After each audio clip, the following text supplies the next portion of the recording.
Excellent. So good morning, everybody, to our Friday morning drop-in. Without further ado, it's Angus here. I'm going to pass over to Craig, who's going to jump into the topic of the day. Craig, over to you. Brilliant. Thank you very much. I'm going to try and fit this in as short a time as possible. There's quite a lot to go over, so there's a good chance that you'll be needing to watch this back after we've finished. But Craig, could you just recap on the topics you're going to cover? That's just what I was about to say. Oh, thanks. Sorry. So the main topic I want to look at here is around sort of branding and styling. So one of the things that we've done over the years and found very effective is when we're working with different organizations, is to actually brand up the processes and the workspace to match their branding, put their logos in, their colors and styles. And it works really well just for helping people to engage with processes and feel a sense of ownership of the processes. And so that's really the main topic. But within that, what we're going to look at is how to set up page templates or page headers, which I'll explain a little bit more what that is in a second. Very briefly touch on adding images. We'll look at something called text variables, text formatting, locking objects, style sheets. And if we've got time, I'll show you the workspace themes as well, if you haven't found that already. So as I said, there's quite a bit to get through, and I'll go through it at quite a pace. So you might need to look back at this afterwards. Okay, so I'm in Skore. So the default Skore colors and style, when we create a workspace, it's always created in our default style and branding. Now, what I'm going to do to start off with here is I'm going to create a new process, which I'm going to call template. Okay, when I create the process, you'll see it appears on the list there, and then I'll click on the title to open the process. Now, when I talk about a page template header or page template or process template, various different terminologies, what I'm talking about is whenever we create a new process or we create a drill down on an existing process, you'll see that every page has this header. So there's often a title, there's a little bar that goes across. On new Skore Workspaces, you get the Skore logo in the top right hand corner. As I said, that's what we call the template. So I'm going to go into edit mode here. Now, all the template is actually is a collection of standard objects that we can draw on the page that we simply copy onto every page every time we create one. So if I just throw a what box up here, just put some text in there, and if I create a detailed view here to go into this one, you'll see again exactly the same header at the top.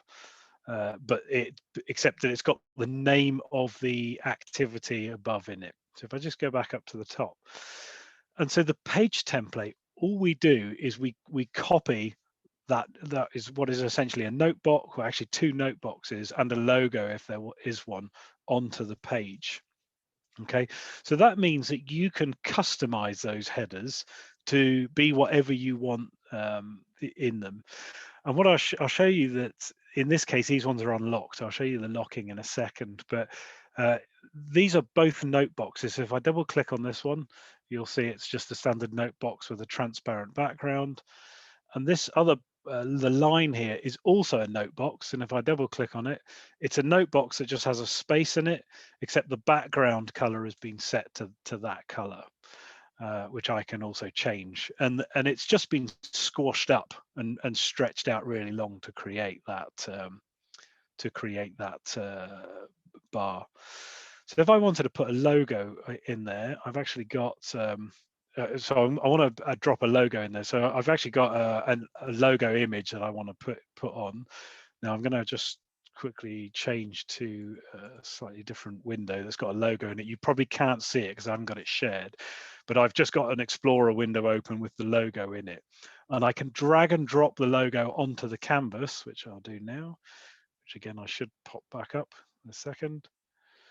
And when I drag and drop onto the canvas, you see it uploads the logo and drops it into the page, and then I can click on that to move it around. So I'm going to click on that one, move it up there. I can resize the image just by simply resizing the box a little bit. Okay, and I got my image up there. Now that image, just so if you're not familiar with how they work, when I drag and drop the image, what it does is it uploads it into the image and file library, and then it drops an image object onto the canvas. So it's uploaded the image into the image and file library with the ID of 7. So that when I double click on it, I can see that it's image 7 there. Of course, I can copy and paste that wherever I might want to use it. But when I'm creating a template, I really only need to put it on the once. Now, the other thing I might want to do is my note box here. That's my line. I might want to make that the same color as the logo that I'm using there. So what I've actually got, I just quickly went and grabbed it before I came on the call here. So I looked up, in this case, the NHS blue color, so I can use this sort of hexadecimal color to put it on. So I'm going to copy that back to my workspace. So again, I'll double click on my note box and you can see the hex color I can put in. And then when I click away, now you can see in this case that it's blue, but it's not quite the same blue as the logo up there. And the reason for that is because by default, when I go to a note box, sorry, I didn't mean to double click on it. When I go to a note box, by default, the background colors are set to, I think, about 60% transparency. So I can easily change that in the style sheet. So as long as that note box is selected, if I go up to style, and if you remember, I think we've talked about this before. So if I choose style sheet, that's about changing the style across every object in the process. But in this case, if I choose box style, it's going to change just that one item. And here we go. When I'm now looking at the style for that one note box, and you can see the box opacity is set to 60. So if I change that to 100 to make the full color, and I save it now, and I click away, you can see it's the proper blue color of the NHS logo there. Now, if I go to the other object up there, which is the title. So there's two concepts I want to show you here. So again, it's a note box. If I double click on it. So first of all, there is is the text formatting. So if you've used a note box, I'll just go and create another one on the page here and double click on it. There's various text formatting that's available. You can find it in the help menu. For example, I think if I wanted to make something bold, I can put a star at sorry, that's italic. I put a star at the beginning and end. I think a bold is 2 stars at the beginning and end. Click away. Or if I wanted to do a bulleted list, for example, I can do a star, space, type some text, another star, type some text, does a bulleted list. And equally, I can do headers. And to do a header, I put a hash symbol at the beginning, write my text, and that's header 1. If I do 2 hash symbols, it's header 2. And if I do 3, it's header 3, and so on. So that's how you do the text formatting to get the sort of big header size text at the top there. If I double click on it again, we've also got in here what I mentioned before is what we call text variables, and this allows us to dynamically put different types of text onto the pages. Now, the most common one we use here is the diagram title one. So what that does is, for example, when I create my detailed view on this box, it will pick up example as the title and use that on the new page. And there's a list of different variables available. Again, if I go out to the help menu here, there's an option there called text variables. And in here, it will show you some of the different ones. So for example, the process name is the name of the process that appears listed in the workspace. Every process, you can put a purpose statement against it. So again, you could drop that onto every page or onto pages if you want to. You can take the process owner, process owner's email, and there's also some around the version control as well. So whether you want to show whether a process has been published or not. So there's various things that you've got available to experiment with. You may have seen in some examples where we put the process owner in the title as in that header bar as well. So again, as I said, the most common one we use is diagram title for these headers, so that every time you create a detailed view, it's automatically putting the diagram title at the top.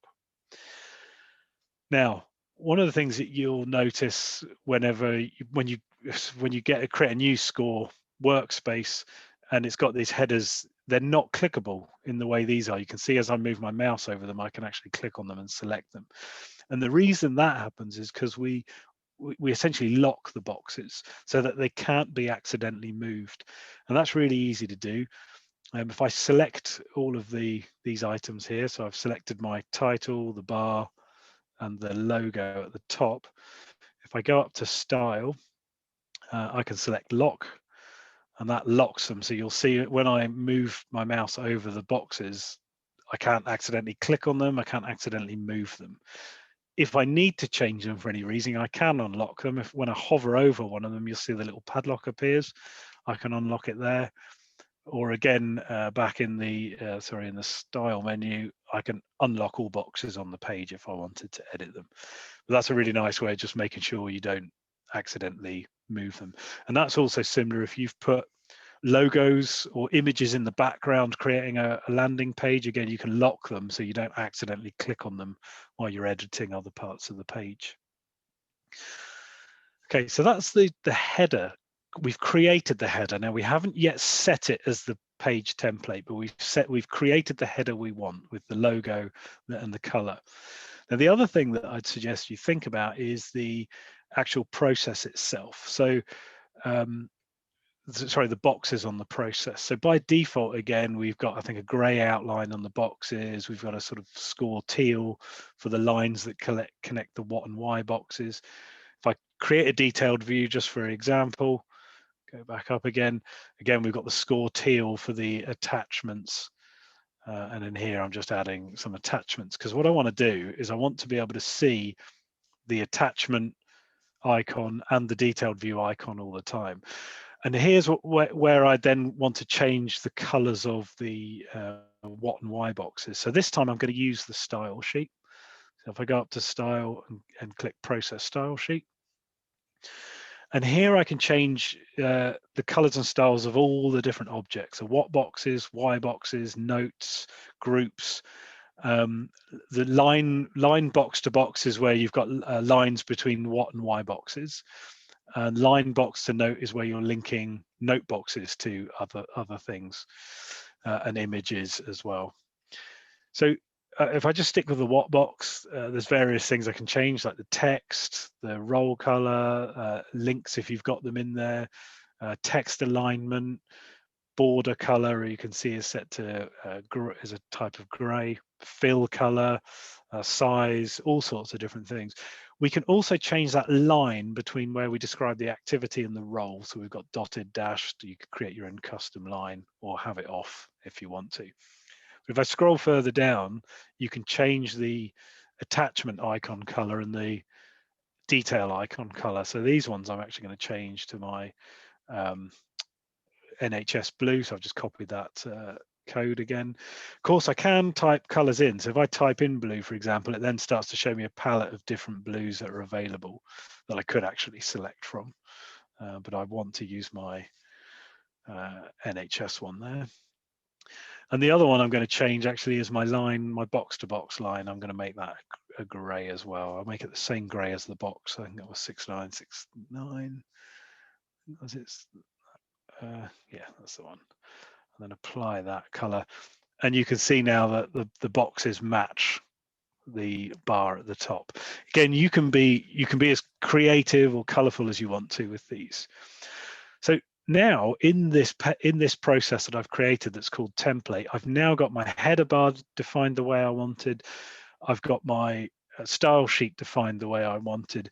I want to now make that the template so that every time I create a new process, it's using this header and this color and style. And here's how I do that.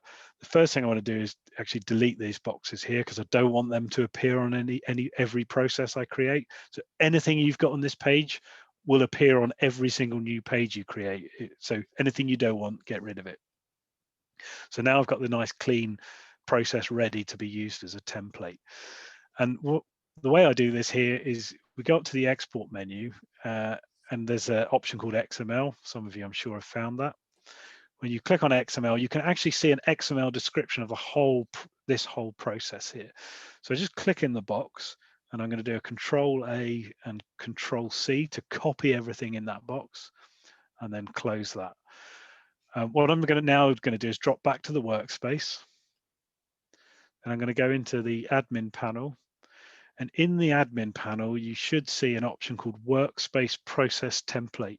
If I click on that, we go in here, and here you'll see some more XML. So all I need to do is go into click Edit. Again, another window opens with all the XML. I can select all of that, doing a Control A. I'm going to delete it in this case, and then I'm going to do a Control V to paste the XML that I copied from my example. And then I save that into the template. Now what will happen when I go back to my workspace and I create a new process, and I'm going to call it my new process, and I click create process, and you'll see it's there. When I click on this, now when it creates my process, it's going to automatically create it with that header. And if I go and edit and create what boxes with detailed views, you'll see every page now comes. This one's got no title because I didn't write anything in the box above. If I go back up, you can see my boxes are now using that color and style, and that will now use that page header and that color and style for every new process that I create.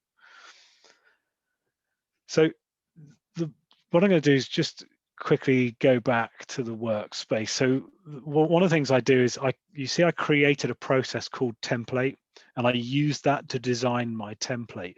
So it's up to you how you do this. I tend to keep that because if I want to go back and tweak or change my template at any point in the future, it's good to have available. But I probably don't want to leave it in the workspace, so I'll archive it. So I click on the little more box, click archive.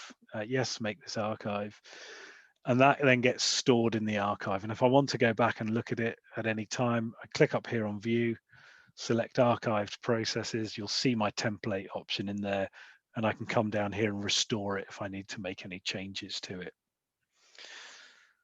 Okay, so that's the main part of that. So the one last thing I'm going to quickly show you is, and Can I ask you a question? Oh yeah, it's gone.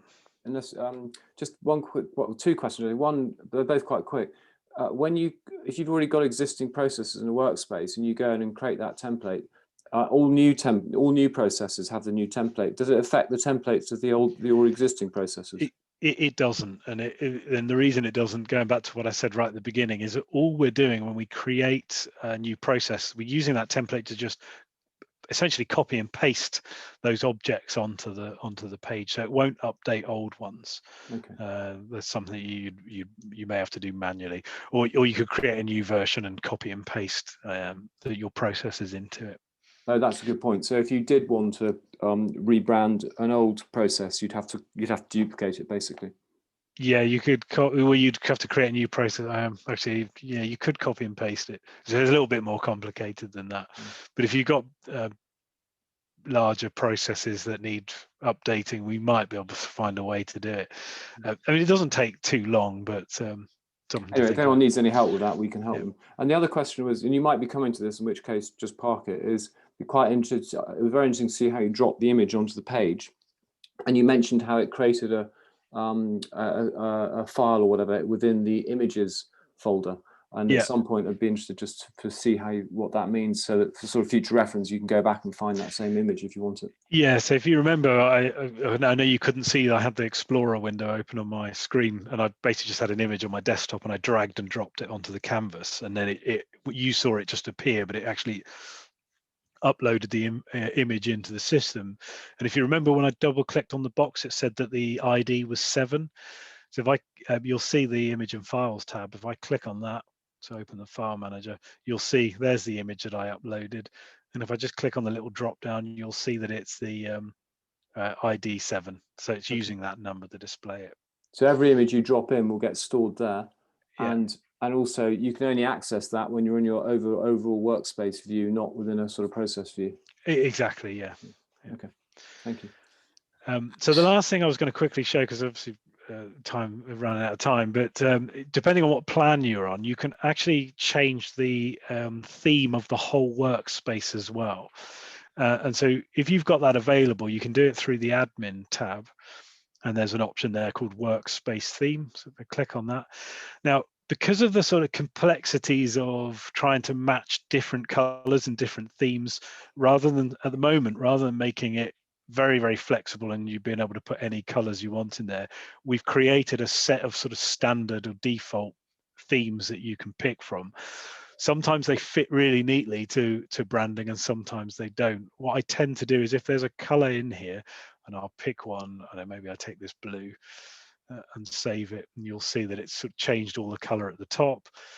The little icon logo in the top right hand corner, you can actually upload your own version of that as well. So if you've got one that matches, and sometimes it's just a bit of going backwards and forwards and sort of having a look. Does it fit close enough? You know, is this blue close enough? You may or may not like it. If not, the ones that I tend to use quite a lot, because they sort of tend to fit with most things, is one of the grays. I mean, I think the blue gray is quite a nice one, or the standard gray.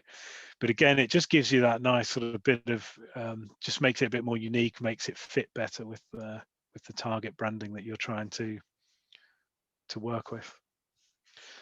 And that's it. Oh, that's fantastic. Thank you very much. It was a really good run through. And I think, as ever, if anyone needs help with these things, either review the video or always come and ask us, because it's sometimes we're very happy, always very happy to help if you get stuck on any of this. So any questions from? I think Norma Jean might have a question. Yes, thank you, Angus. Thanks, Craig. This was really helpful. Just as I had questions, you'd like go in there and answer my questions before I asked them. So that was really cool. Thank you. But I've got one question. So you showed us how to save your template by saving it in the archives, right? And that makes sense. So you can access that via the archive. So I've been doing something incorrectly, I suppose, because I didn't know how you can actually delete a process. So I've been using the archive as my method of deleting, which means when I go into my archives, it's going to be quite messy. What's the right way of getting rid of a process forever? Yeah, I mean, the archive is like your recycle bin on your computer, right? It's a way of getting rid of the process without really getting rid of it. So as you said, it can fill up, as many people, their recycle bin on their computer has sort of 3 years worth of files that have never really been deleted from the computer. But if I go back to the archive, so click the view menu at the top there, choose archive processes. If I do want to finally get rid of these, there's a delete button there, and that will delete it completely. You'll never be able to get it back from that point. Okay, that's helpful. Thank you. And how many files or processes can you archive? Is there any limit? I'm not sure. I think we have limits on some of the lower plans, like the starter, but I don't know if Colin, if you're still on the call. I mean, it's not a big issue. It's just out of interest, really. Yeah, there's a limit on the lower plans. I don't remember the number off the top of my head. In one of the lowest plan, you cannot archive more than X processes. Yeah, okay, thanks. One more thing I'd be interested to see, I don't know if we have time for it, is how you would treat an image that you want to become your background image in the template. Okay, yeah, let's... Yeah, it's a great question. Yeah, so what I'll do is, this might look a bit messy, but I'll use this NHS image that I've got on here. So if you remember, I'm going to unlock it. And then actually what I'm going to do is just drag it out so it's huge on the page.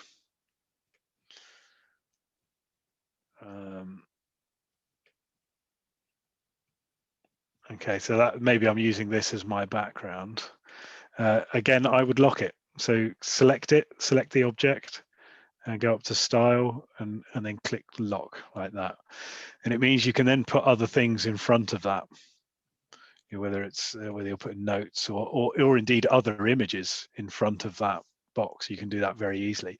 And it just means that if you when you are moving things around on top of it, you can see I'm not able to click it, or I don't accidentally move it. So that's how I do it. Oh, that's great. Thank you. Is that essentially a note box that you copied an image into?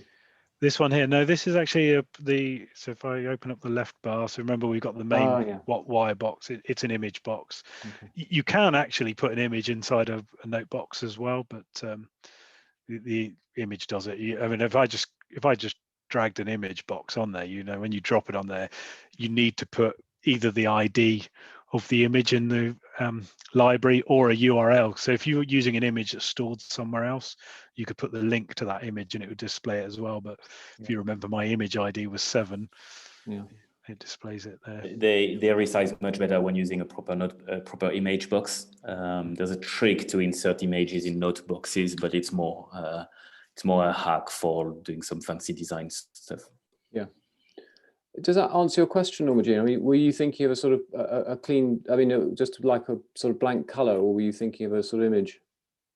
It does answer my question. I was thinking of an image, and then I did think of a blank color as we were speaking about, but I thought maybe the theme side of things would tackle that when you set up the theme. Yeah, I mean, you can